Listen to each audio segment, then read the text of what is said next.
human beings are the only species on Earth that is aware of its own death.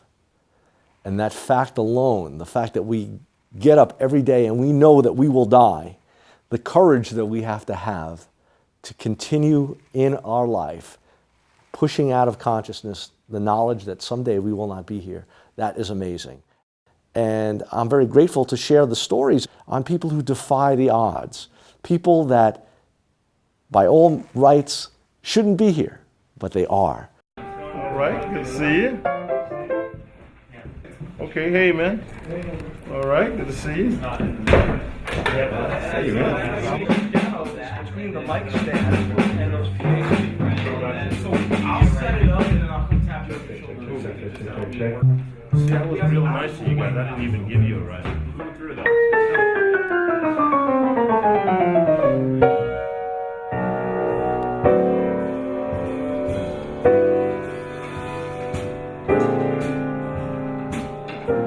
You've probably experienced every night before you go to sleep when you close your eyes and the darkness falls upon you. And you make an assumption, though, that when you wake up, the darkness will leave and the light will replace it. In the world that I live in, the light returning isn't an option.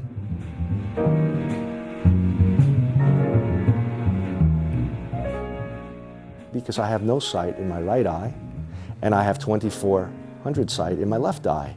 So by simply closing one eye or the other, I can go between a world of total darkness and blindness to a world of partial sight. So I have some understanding of the challenges of relating total blindness into a world of sight.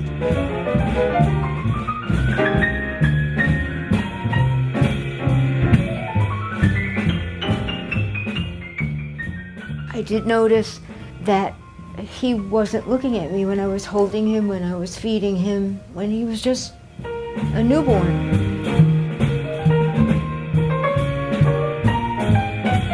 At the 1-month checkup, I told the pediatrician that he wasn't following me, he wasn't looking at me, and she said he's only 1 month, buy him something red, something to stimulate him.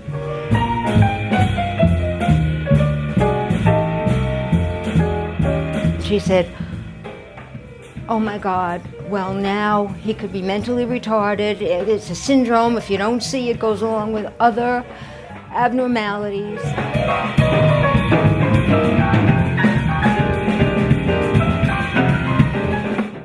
After that, I went to see other doctors, and it was determined that the abnormality was just with his eyes. I felt that both he and I were blessed.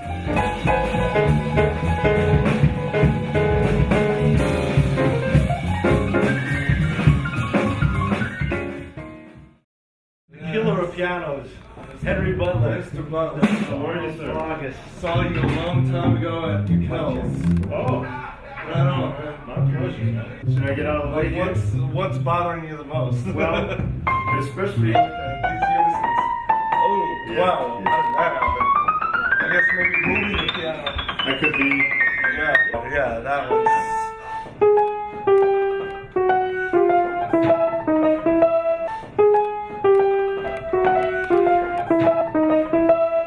I have a congenital eye condition known as Leber's amaurosis, which has been pretty rare until recently, and people have actually been doing a study on it.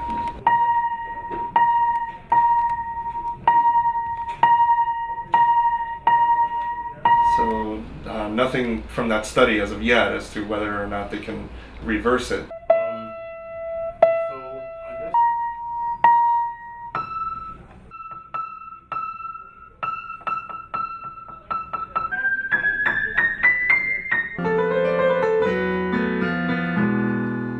La vida yo he tenido mil amores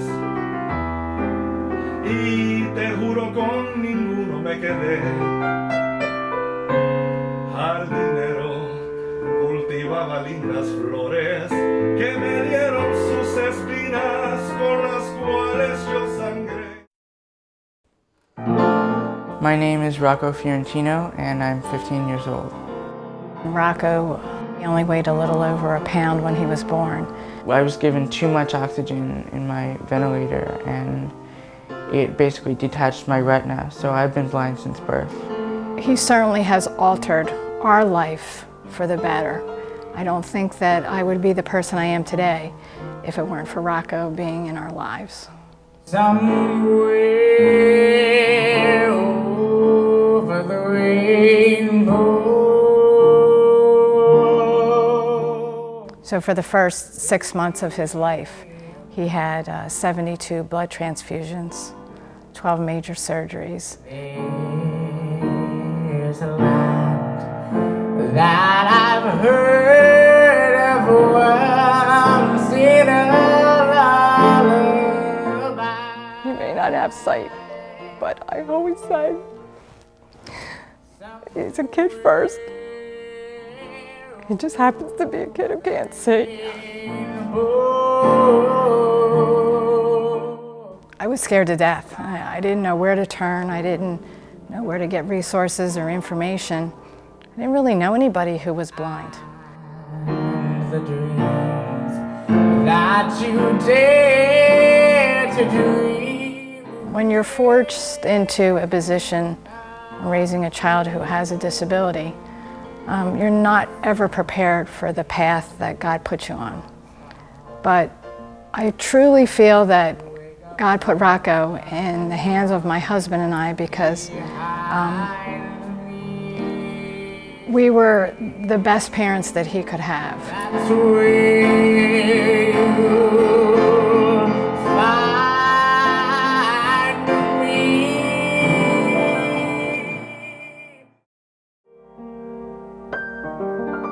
Yeah, I can't see anything but light. I can see like the sun.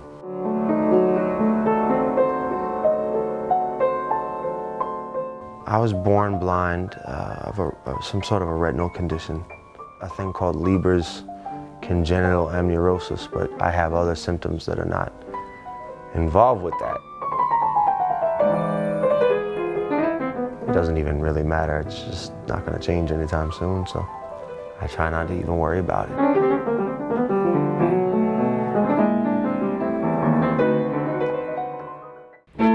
My sister's name is Peace, and I have another sister named Mercy, so we all have, you know, names that people kind of listen to and go, wow, how did you get that name? But that's, my parents gave me my name.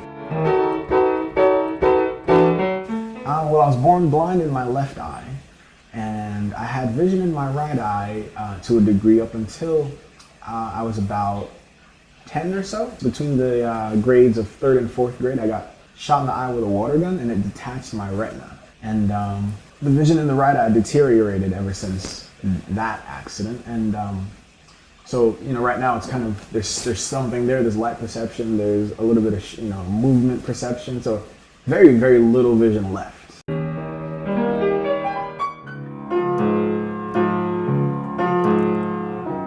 Light a candle, put it by your window to show us the way so our feet don't stumble. Light a candle, put it by your window to lift our spirits so our hopes don't crumble.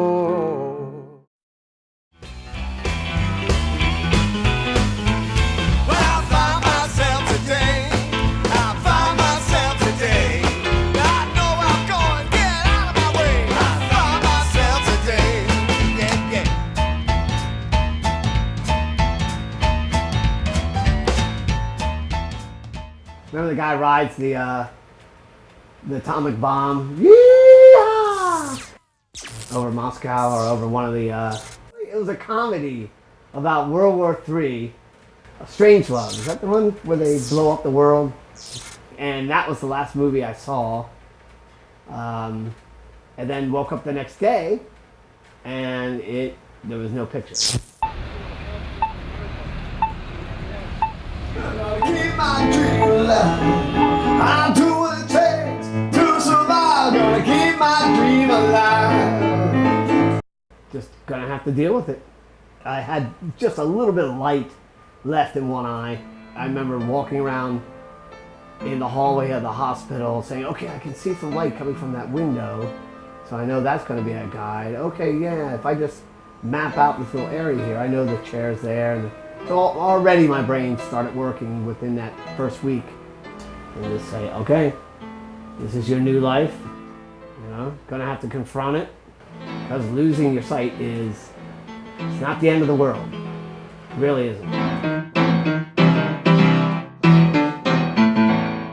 There are many ways to see in this world and many senses that we have for perception.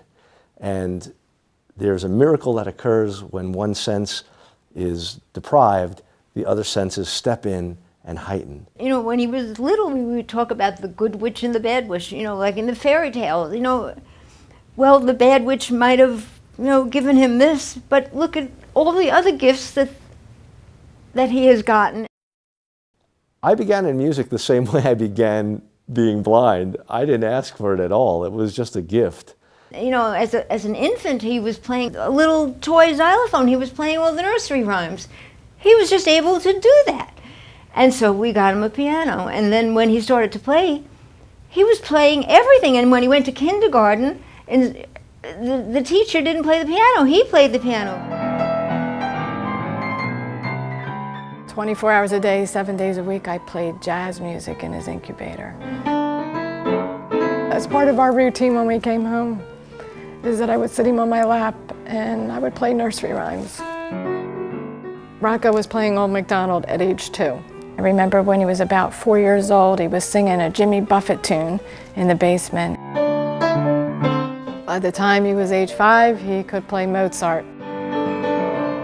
And I realized that this is just a kid who's not going to stop when it comes to music. I come from a large family of 10, 2 sisters and 8 brothers. So we had our own rock and roll band, and we go play dances, and we go downtown. I was playing bars underage.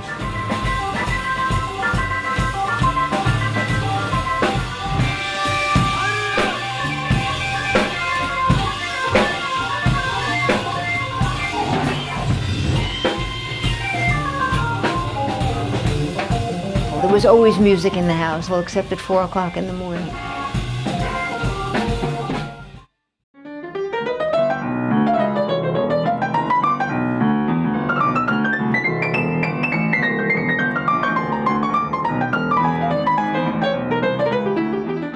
I started playing music when I was about 3 years old. They say even before that, but I remember consciously playing it at 3 years old. But the bug really hits me when I was about 11, when I just couldn't imagine being anything else. And to my family, that was like joining the circus, but they went along with it somehow. I started playing piano, but later on got an interest in all kinds of instruments, most of which I didn't own, so I would play other people's. If someone had a guitar, I'd use that. It was always a joke, and people would hand me things and see what I could figure out on them. It would be a form of art if somebody made music with the sound of a tuning piano. John Cage was a composer who lived until 1992, and he probably came the closest to that when he invented the prepared piano. And he used to stick little bolts and pencils and bottle caps and paintbrushes in between the piano strings, and that way when he struck the notes, it would make sounds like this.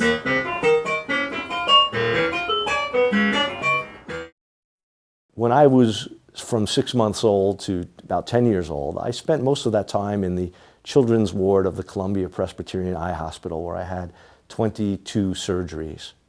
And because I was quite upset and alone at that time, I would throw these patented hysterical tantrums, and all the nurses would gather around and try to calm me down. Well, I was in the middle of one of my tantrums, and suddenly the nurses began to leave my scene and go down the hallway, and I lost my audience.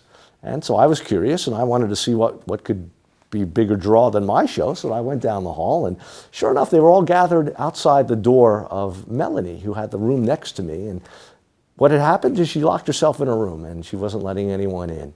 So I knocked on the door, and I said, "Melanie, it's Doug." And she said, okay, you can come in. So she let me in, and I said, Melanie, what's happening? Why are you so upset? And they said, well, the doctors just told me that tomorrow they have to remove my eyes because I have cancer.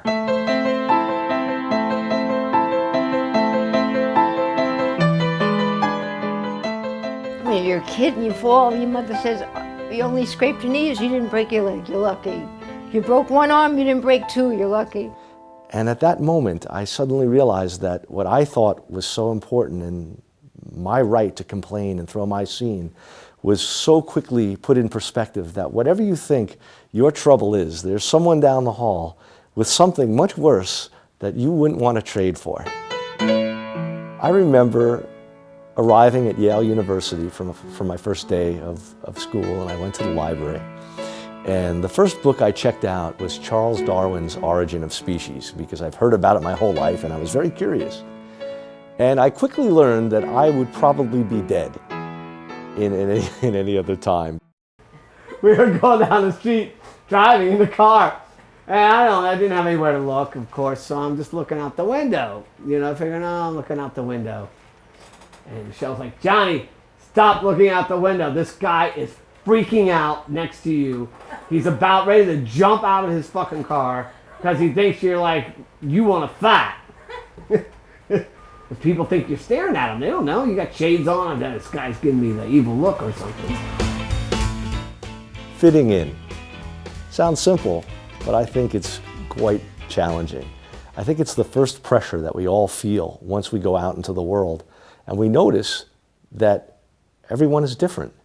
And we sort of feel that what we are isn't the desirable difference.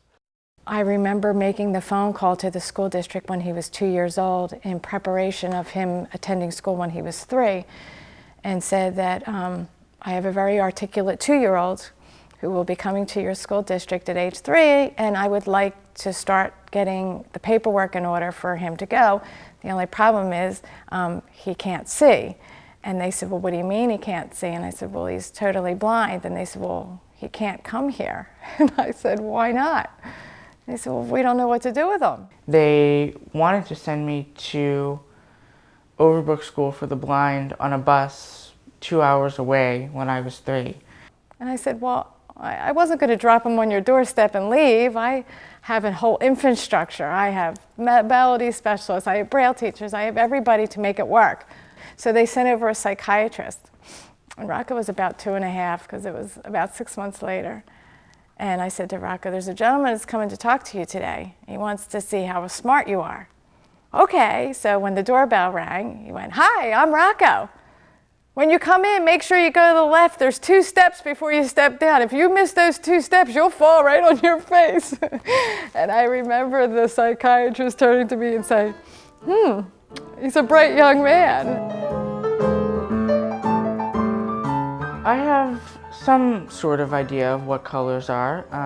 I know that like ham isn't supposed to be green, things like that. As far as the actual color, no, not really, because I've never really seen it. In other words, please be true, yeah. In other words, where I love you.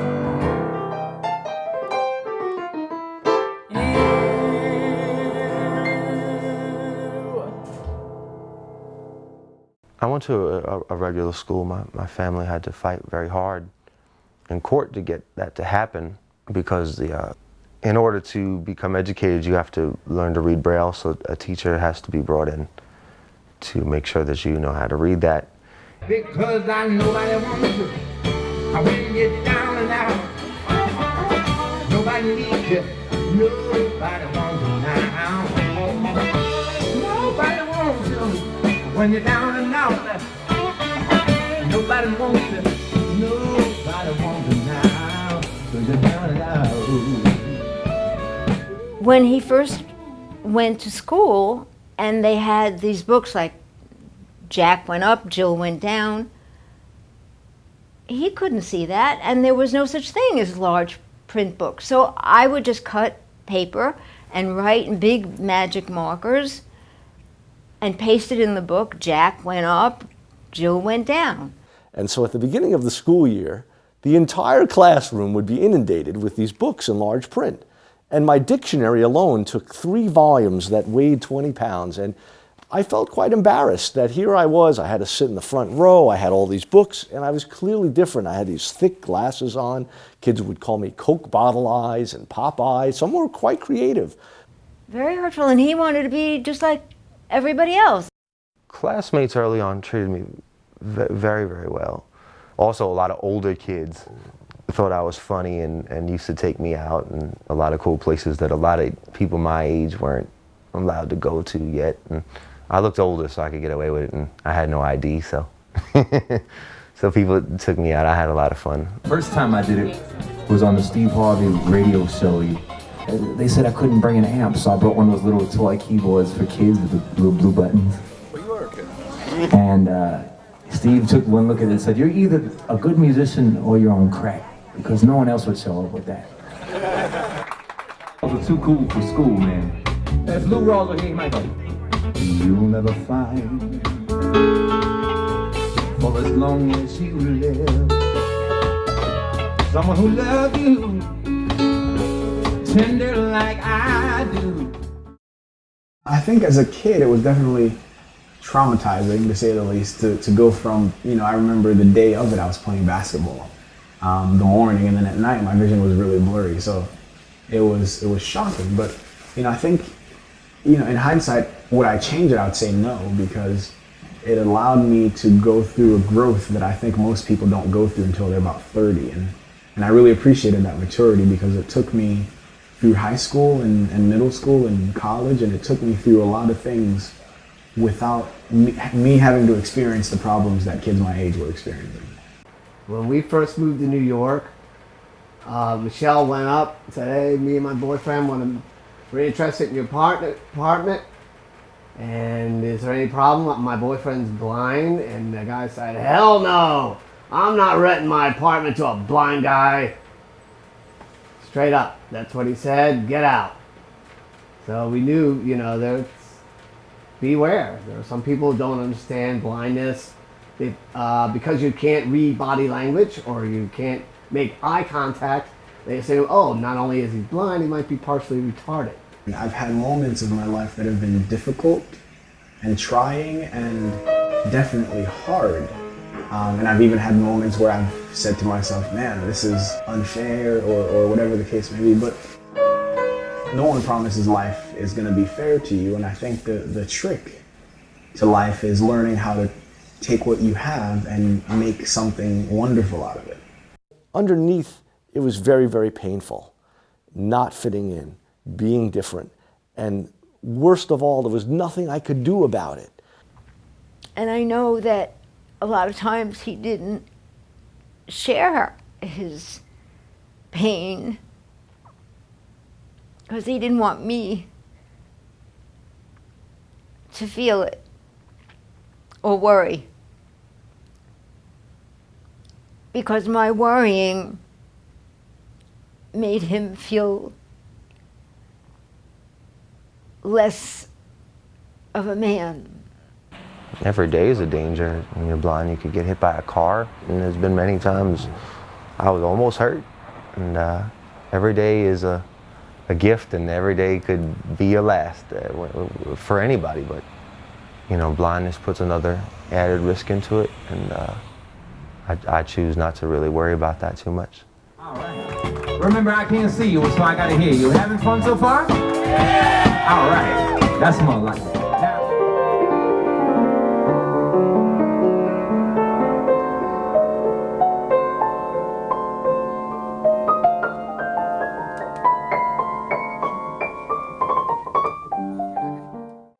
Please don't make a promise. Please don't make a promise. Please don't make a promise you can't keep. 'Cause what if you change your mind? What if you make new plans? What if you find someone you think is better than me? I got Tommy when I was 17, And you know, he's almost 7 now. I've had him for 5 years, and the thought crosses my mind that he's sacrificed his life to me, to make me able to travel and function in all these places and do all these things. And that's a very selfless act. And I know he's, you know, he's a dog and he didn't have a choice. You know, he obviously gets food and he gets pet a lot, but you know, I hope he understands that it's beyond just the food and there's an emotional component. Still, he chooses to wake up every day and adhere to my schedule and come when I call him and go forward when I tell him, and it's amazing. So Tommy and I are very close. What if you make new plans? What if you find someone you think is better than me? The idea of using a seeing eye dog always frightened me because you're asking for something with the intelligence of a 4-year-old to tell you when to cross a street, and I'm not saying they're not good at it. My mind just doesn't work that way. When you use a cane, you're using your own mind. You know, the cane gets there before you do, and you can decide if something is worth doing. His safety, #1 concern. How is he going to get around? How is he going to live? How is he going to find a wife? How is he going to earn a living? Do I wish he didn't have to be born that way? Of course I do. But I never thought of it as a problem for me. My focus was always on the problem for him. You know, take it from me, make him okay.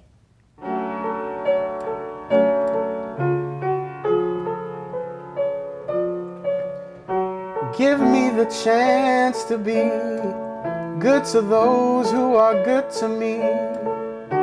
Give me the heart to be good to all my enemies, and give me the understanding to find joy in my circumstances, find peace in the pain, 'cause I know I'm not the only one. I seriously considered ending this life, and I certainly would never belittle or minimize anybody who was confronting the value of their life. I realize what a thin line sanity is, and I can only pray for the people that are facing such a contemplation, that some experience intervenes, that gives them some nugget of hopefulness that will allow them to live another moment, and that moment will give them some evidence that the world needs them. I think everybody goes through the question of whether life is worth living, and there's really not too many options. You know, what are we going to kill ourselves?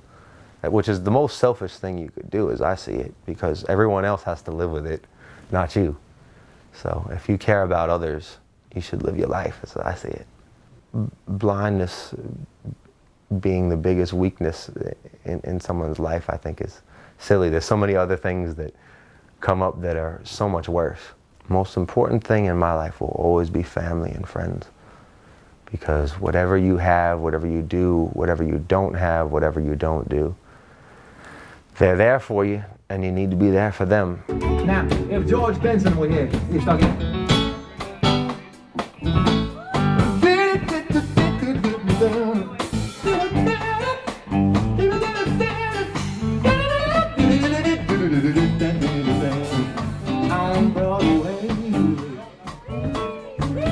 Well, music gave me purpose. I think everybody needs a purpose in this world. You know, a flag to say this is what I do and this is what I am. And it definitely came along in my life, I believe, for that reason. And I hope that everyone has that. And last year when we graduated, someone came up to me. She was in my history class all year that year, and she said, I wanted to let you know that you really inspire me. It's a new life for me, and I'm feeling good. I'm feeling good. I feel so good. Raku can be whatever he wants to be. He has never allowed his blindness to stop him or limit him in any capacity. In fact, he thinks that those who are sighted are much more impaired than he is because he thinks that you are blinded by the facade. He bases his opinion on what's in your heart. And I don't know too many people with sight who can do that today. He's going to be leaving this house way before he gets married. And I would tell you by the time he's 18 and ready to go to college, he'll have a guide dog and he'll be gone.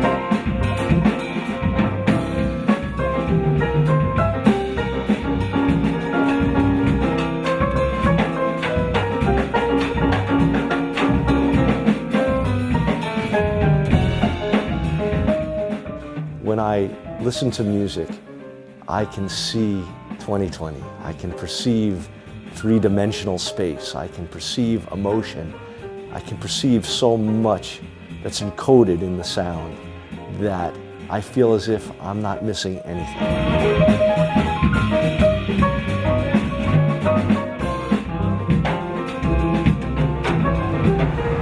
Wait.